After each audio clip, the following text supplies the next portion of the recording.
Wisconsin Eye's 2014 election coverage is brought to you by the Wisconsin Hospital Association. For over 90 years, a valued voice for Wisconsin hospitals, supporting high-quality, high-value care in communities like yours.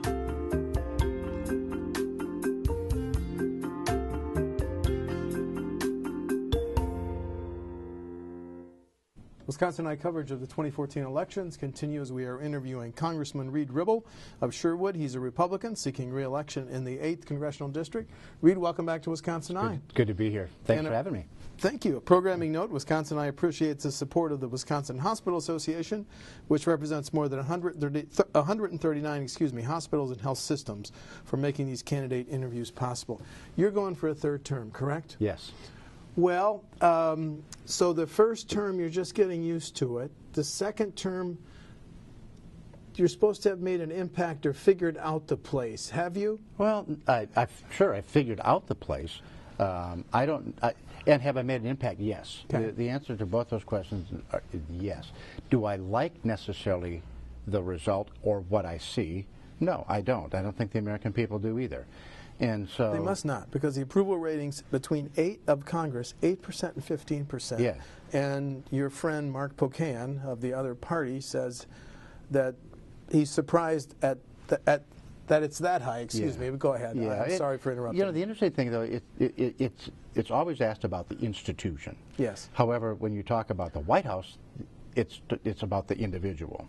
And so I think if you drilled into data on individual members of Congress, the approval ratings are much higher as general. But what the American people are saying is the system itself doesn't work for us. It's not working for the broader good and the greater good of the American people. But when we talked in 2010, you wanted to make it work better. I do. Now, 4 years later, I continue to you're part of the institution. Yeah, So you're part of the problem? Well, that's a question, not a statement. No, right. To the degree that I've been able to influence toward better things and more progress, I would say I'm not part of the problem. Okay. And so I think every individual member of Congress has to make a determination ultimately why they're there, what they want to do, and how they can affect change. And I agonize over the low approval rating. I really do. And I don't think that our leadership in either party, I don't think the Speaker of the House, John Boehner, the Minority Leader, Nancy Pelosi, speak enough of it. I think, in fact, in many cases, they contribute to the dysfunction because they govern down a political track rather than a progress track. Right. And there are institutional things that have been in place for decades, if not a century or longer, that are difficult to break down. And so at the core, what I said in 2010, where I believe that the Congress has a people problem, I still believe Congress has a people problem. Why did the wheels fall off after the re-election of President Obama in terms of getting along? Yeah, I'm referring to what's been rated as the least productive Congress in decades. I think everything, and a lot of Democrats are not going to like to hear this, but everything, the wheels fell off because of how Obamacare was done. Really? Yeah. The Democratic Party and leadership in the House of Representatives did it behind closed doors. Staffers wrote the language. Republicans had no say. It was brought to the floor in a closed rule, unamendable. And so half of the American people, half of the Congress, had literally no input on this major, massive overhaul of the U.S. healthcare system. And as a result, it's been controversial ever since. It's the exact example of how legislation can go awry, even though well-intentioned.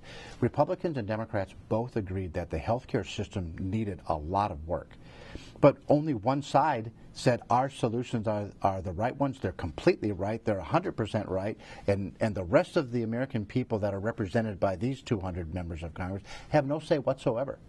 And I think that created an environment inside the House of Representatives that has been toxic. And that's why Speaker Boehner made people like you vote 50+ times to repeal the Affordable Care. I don't know if it's necessarily why he did it, but I think, in fact, he wants to change the law. And now that it's in play and the American people have had a chance to see it, yes, we can now measure its results, and we can say, okay, what actually inside the Affordable Care Act worked? What appears to be doing the things that Americans wanted it to do. You retain those, and then you begin to go at and reform it the rest of the way so it works for the American people. Let me ask that question. Impact of the Affordable Care Act on the 8th Congressional District or the state of Wisconsin? Yeah, well, we're seeing premiums go up. They are going up a bit slower, but premiums are going up. And we have to remember how it was sold. It was sold a couple different ways. First of all, every American family is going to get a $2,500 reduction in costs, and yet costs went up, so a broken promise. You can keep your doctor if you like your doctor. We found out that that wasn't true, another broken promise.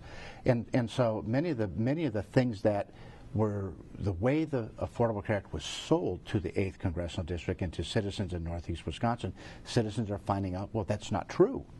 We were sold something. So I like the idea that my health care costs would go down by $2,500. I like that I could have the savings and keep my doctor. I like that I could keep my insurance and have those things and have the savings. But in fact, because those weren't true, it's become a bit of a lightning rod, and still is. Although I don't know that in this particular campaign for Congress that members of Congress are making Obamacare the central issue of their campaigns. They're not. I know I'm not. Well, I've got to ask you, if your party takes control of the Senate, the president's got 2 more years.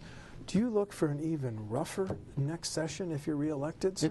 It's possible, because it's going to be dependent on how many U.S. senators decide that they want to be president on either party.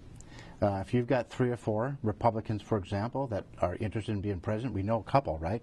Yeah. You know, I think Marco Rubio has an interest. Rand Paul has an interest. Ted Cruz has an interest. That's just senators. Yeah, you haven't even counted the Christies. Go ahead. Yeah, that's correct. But I'm talking about the dysfunction in the Congress versus the White House. If any of those, because the majority is going to be close, 51, 52 seats if they win it, if any of them break from what the party has decided to do to go forward, because they want to differentiate themselves. They, in essence, will take the gavel and give it back to Harry Reid. And so you could potentially see the same level of dysfunction. What I would hope is that strategically we'll get together and what we think the agenda for America ought to be. Right. House and Senate will kind of lock arms together and move forward. And then the president has choices to make, right? He finally will have to decide, am I going to veto this legislation, or am I going to accept it as is? Will he listen to the voices of the American people, or will he choose not to? You have not been a model of the Tea Party. You've tried to work a little bit more towards the middle, right? I'm not using the M word, moderate, but you've seen some openings and tried to skate to them, as Wayne Gretzky used to say, right? That's a good way of describing it. What I've said all along is that where we can find agreement, let's at least do those things, because there are big different ideological positions between the left and right. But there are places that we can find agreement, but agreement can only be found if you're looking for it. I chose, when I went to Congress, to look for it. I'm actually going to seek out the places that Republicans and Democrats can agree on for the good of the American people. Let's at least do that. Okay. And on the areas where we disagree, let's continue to create an environment inside the halls of Congress where where members of Congress, Republicans and Democrats alike, can have a safe conversation about that, and even debate about that, and begin to move things forward for the good of the Score the wins for the 8th Congressional District in the last Congress. Oh, yeah, well, certainly on transportation. I think when you look at where the 8th District is positioned, yes. You've got Lake Winnebago and the whole watershed of Lake Winnebago, the Fox River, and the Lake Michigan bordering on almost the entire east side of the district. The Water Resources Development Act that was passed into law. I serve on the House Transportation Infrastructure Committee, had say over that piece of legislation. It was a big win for clean water in the United States and for fresh water supplies. It was a big win for how we transport goods and services via shipping, and it's fairly significant. And in fact, that piece of legislation, by the way, passed the House of Representatives on a 417-3 vote. And so there is a way forward. There is possibility of finding things that we can work on together. I mean, that's almost 100% of the entire Congress voting on something. Well, let's talk about that in 2 ways. You mentioned Lake Michigan, but what about the Journal Sentinel stories on invasive species, Asian carp? Those, I mean, reading those pose a real threat. Well, and that's why water was so important. That's why having a vote on how we're going to treat the Great Lakes system as opposed to individual control by the states that border it was really an important change in how we actually look at protecting that body of fresh water, which, by the way, is the largest in the world. Yes. And so prior to WARDA, Wisconsin had control over its border, Illinois had control over its border, Michigan had control, New York had control, and everybody was working, in many cases, in conflict with each other. Now we look at it as an entire system and as a federal resource, which I think is important. Was that the biggest win for the 8CD last session, I think sir? it was one of the biggest wins. I also think there are other wins in regard to transportation and then passage of the Farm Bill. Okay, and we've talked about the Farm Bill, but I want to talk about highway funding, because that's a Band-Aid. Pension smoothing to fund highways? You might have noticed I was one of only 3 members of the Transportation Infrastructure Committee that voted against that particular fix. When does that baby come undone? Yeah, well, it came undone in the first one. They used it as funding for the 2-year bill that we're currently operating on. Yes. And then they're surprised that they came up short. Those of us who understood pension smoothing and understood the business mind, if you say to an employer, I'll tell you what, you can put money in your pensions and give it directed to your employees, or you can pay federal taxes on it. What do you think they're going to do? But Congress said, we'll take the taxes, lower the contribution to the pension, which worsens the potential pension problems. Down the road. That's why I didn't support it. But it took years to pass a Farm Bill. Can a highway funding bill come out of the next Congress, or are we going to continue to see slap a Band-Aid on it? I'm not sure. The funding mechanism for the highway system, matter of fact, all funding, all taxation resides in the Ways and Means Committee. I work in the Authorizing Committee, the committee that actually writes the language for the highway bill, and the bulk of the highway bill that we're working under right now from the House was my language. And so we're operating under that, but the Ways and Means Committee has the say over how that gets funded. Now we're going to have a new incoming chairman, likely to be Congressman Paul Ryan from Wisconsin. And in my conversations with Paul on this topic, he wants to take it on. He wants to find a solution, and I'm hopeful, and I'm encouraging him to do so. So he's going to have an even bigger role than budget chair? That's a more important? Well, if he becomes the Ways and Means chairman, and it's not a done deal per se, but if he becomes Ways and Means chairman, he will be the single most powerful member in the Congress after the Speaker. But he may also have a presidential bid on his mind, but that's... I've not spoken to him about it. I want to ask you about the recent vote. You voted no, the $500 million aid to the Syrian rebels. Yeah. Was that a tough vote, sir? It was a tough vote because you want to the degree that you can on issues of foreign policy, you want to kind of lock arms with the State Department and have the force of the American people backing the play.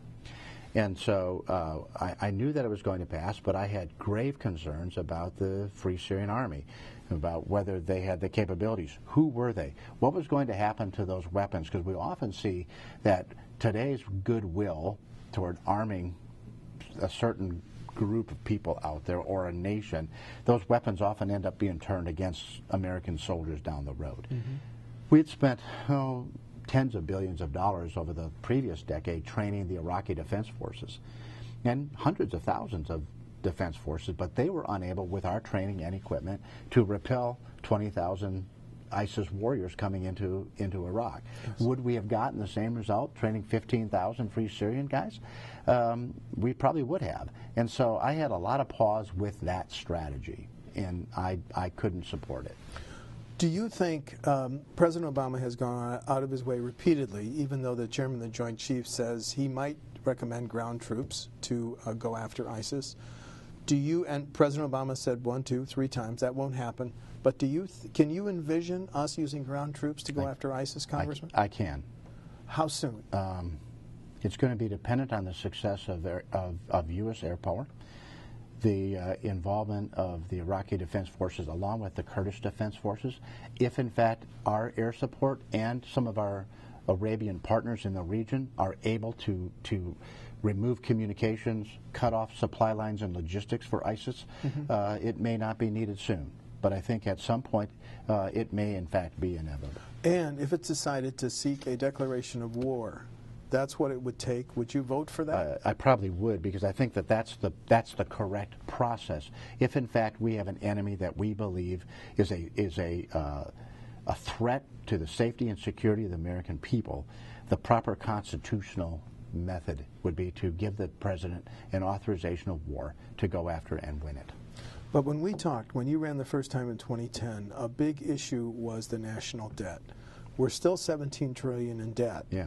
So every time we vote to increase that debt limit, that's a tougher vote for you than whether to arm the Syrian rebels? Indeed it is. Have we made any progress on that fiscal picture, sure. sir? In 2011, when I went to Congress, the deficit spending that year was nearly $1.5 trillion. This year, we've got that deficit down to about $500 billion. I say about $500 billion. But that's because the recovery is producing additional Well, of course. revenues. I mean, there's a bunch of reasons that that's happened. Okay. One is we've restrained the growth of discretionary spending, and with economic growth, we've been able to increase revenue through taxation. And so they in combination, have brought us to a better place. But this is still at $500 billion, nearly the highest level that it was under the Bush administration. And so it is still a significant threat, and we must deal with it. But there's only so many places now, the way our budget's done, with only about a third of the money being discretionary, where members of Congress have control, until we're ready to face up to the fact that we must be honest with the American people regarding entitlement spending, that we're going to be able to begin to fix this. With much of Americans' attention focused on some of these international crises, has the long-term pending bankruptcy of Social Security and Medicare and our $17 trillion debt, has that slid from Congress's view, laundry list of things to do? I think a bit. I don't think it has for those of us who serve on the Budget Committee and have to write those budgets. We're confronted as we start working through the numbers with the same dilemma that we have regarding You're staring at the same red ink, is what you're saying. Yeah, that's correct. And of course our appropriations committees are trying to execute the budgets that are written. And so those groups of members are confronted with it, because that's your day in and day out existence in Congress. Those that might be on House Armed Services Committee or the Foreign Affairs Committee or other areas of work. Intelligence Committee, Yeah, Intelligence NSA. Committee, right. They're dealing with a different issue, and they're hearing from their constituents on different topics. But my constituents know I'm on the Budget Committee, so they're not bashful about talking to me about it. I'm going to ask you the same question I asked you in 2010 and 2012. Yeah. How do you fix the Medicare and Social Security? Yeah. It's a long-term pending bankruptcy, but it's still red ink. Yeah. Well, first of all, we have to be honest with the American people and confront the fact that these programs are in trouble. Now, this year, because revenue has slipped up and more people are working, the taxation regarded on payroll taxes for Medicare and Social Security have actually gone up, and the rate of degradation has actually been retarded a bit. So, for example, Social Security had about a $36 billion additional amount of revenue to its trust fund this year, whereas the last 4 or 5 years it was losing money each year. And that bought it a year or two That's correct. It extended the life by about a year and a half. And so it's in better shape today than it was a year ago, but in worse shape than it was when I first came in.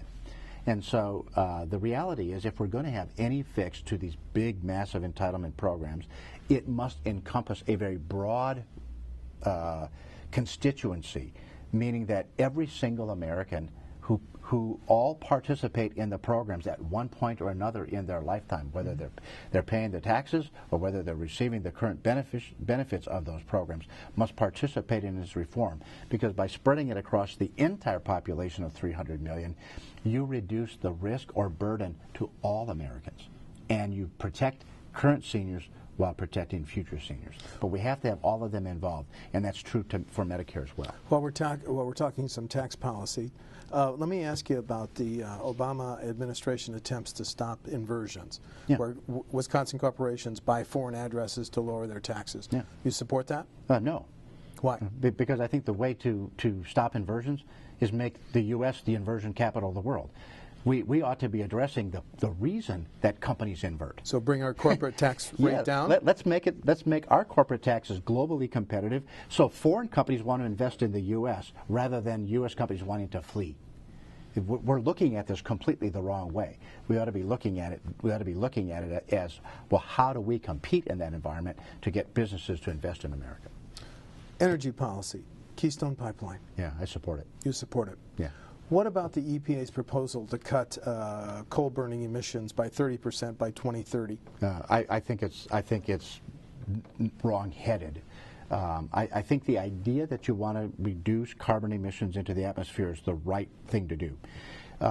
But there is an attack on coal, and President Obama correctly and honestly, quite frankly, back in 2010 during his presidential election, or I'm sorry, 2007 in his presidential election, said that he was going to try to basically go after coal, and that electricity rates will necessarily have to skyrocket. I think those were his words. Certainly go up. And in fact, he's now, because he didn't have support from the Congress, including his own party, by the way, since he didn't have support in the Congress, he's now doing it through executive order. Yeah. And I think that's a wrong way to govern the environment, immigration reform, taxation. That's the wrong way to govern. That's not what the American people want. And if you look right here in Wisconsin, about 60% of our electricity is generated through coal-fired power plants. Yes. And the new coal-fired power plant here in Oak Creek is among the cleanest in the world. And we ought to be applauding industry going to that place, and while still providing low-cost, highly reliable electrical power. It is our single biggest global competitive advantage, is the reliability and cost of our electric grid. 4 years later, how your position on climate change, has it evolved? How big a threat is it, sir?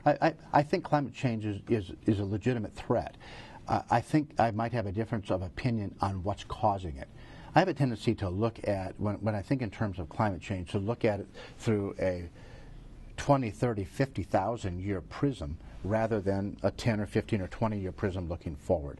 Climate change has been part of the global existence since the globe was created. Mm-hmm. And so man's influence on it, I'm not sure that it's as big as what some on the other side of the aisle say it is. Therefore, if it's not as big, it's not possible to change it through man-operated things. With that said, I believe that all of us have a responsibility in protecting our planet. All of us have a responsibility to protect our waters, to make sure that they're clean, that the air we breathe is clean, that the water we swim in and drink is clean, that all of us can do our part. And in fact, most Americans want those things, and as do I. I want my grandchildren to be able to come to Wisconsin's North Woods and swim and fish in those lakes like I did as a child, and that means we need to take care of them, and we're responsible that way. The impasse on immigration reform was pretty amazing to watch. The Senate passes a bill, then Majority Leader Cantor loses, and there's some feeling that immigration played a role. But how do you see it? Is there any hope for action on that issue, sir? Yeah, there is, but I think there has to be a shift in thinking with Republicans in the Congress, and just a relatively small group. The reason it got tied up is because the Speaker's strategy for immigration reform is one, by the way, that I agree with, that rather than some big 2,000-page comprehensive bill with 13 or 14 titles like the Senate did, is that the House should do these things sequentially. Separate bills. Yeah. What's that? Okay. Yeah, separate bills. Let's take Title I of the Senate bill, which is their border security package, and let's write a border security package in the House, and then conference those two pieces. Almost all Republicans and Democrats alike agree that we need to have a secure border. So if we have agreement on that, let's do that. And now you've got step one. It's much easier to get conservatives in the country to accept some broader immigration reforms if they're convinced that the border's secure, that what's happened is not repeatable. And so by doing that, but many in our conference were afraid that they would conference our border security with the whole 2,000-page bill, comprehensive bill. Okay. And they felt, well, you're going to get trapped. And I think that's a bunch of hogwash, quite frankly, because the Speaker can control and set the rules of the conference. And he could just as have easily gone to Senator Reid and said, here's our border security package. The scope of it is limited to this. It's limited to our border security package. If you want to move forward on immigration reform, you bring us your security package only and let's conference it. Okay. And I think that they might have taken that. Remind me your position on whether the 10 or 11 million who are here illegally should have a path to citizenship. They have a path to citizenship now, And so I think the bigger issue here is how do we deal with that after we've secured the border, after we've reformed the legal mechanisms whereby unskilled and skilled workers can come here, after we do something with the dreamers. Now we've dealt with the legal mechanisms. And we now have an actual legal way for people to immigrate here that is accessible around the globe. Once you do those things, then we have to deal with that fourth leg of the stool, which is what do you do with those that are here? And for me, there was a law that was broken. There must be a penalty that was paid. Otherwise, you reward behavior that you don't want to reward. And so I might have a difference of opinion with some of my colleagues on the definition of amnesty, but I think if they come forward and they say they're guilty, they voluntarily come forward and say they're guilty, if they subject themselves to a drug screen, if they show employment, the ability to take care of themselves while they're here, if they pay their back taxes, if they pay a fine, I would be amenable to establishing a probation period for them, just like you would with any other just misdemeanor. Establish a probation period, and then once they've served that penalty, that they could then re-enter the system. However, it has to be done in a way that is flexible to adapt to the varying lengths of time, of wait times around the globe. And so you might say, if you came here from Mexico, your wait time is this. Mm-hmm. If you came from the Philippines, your wait time is Y. And they're different, so that there's no line jumping, because you can't penalize that person who waited patiently in their country of origin to come here the correct way by rewarding someone who came here the wrong way. Congressman Sensenbrenner and you have disagreements on this issue, don't you? We do. And that's okay. 2 years ago, one thing we didn't see coming was the NSA disclosures. You surprised at the data collection practices of NSA? Did that agency break the law, sir? I can't say that they broke the law. What I can say is that they read the law very liberally, and they did it without letting the American people know. And I think there's one thing, when we look at national security in its broad strokes, we need to make sure that we're taking very seriously the recommendations of the 9/11 Commission that allowed for the circumstances to be such that what happened on 9/11 doesn't happen again. And part of those recommendations were what the NSA was doing, quite frankly.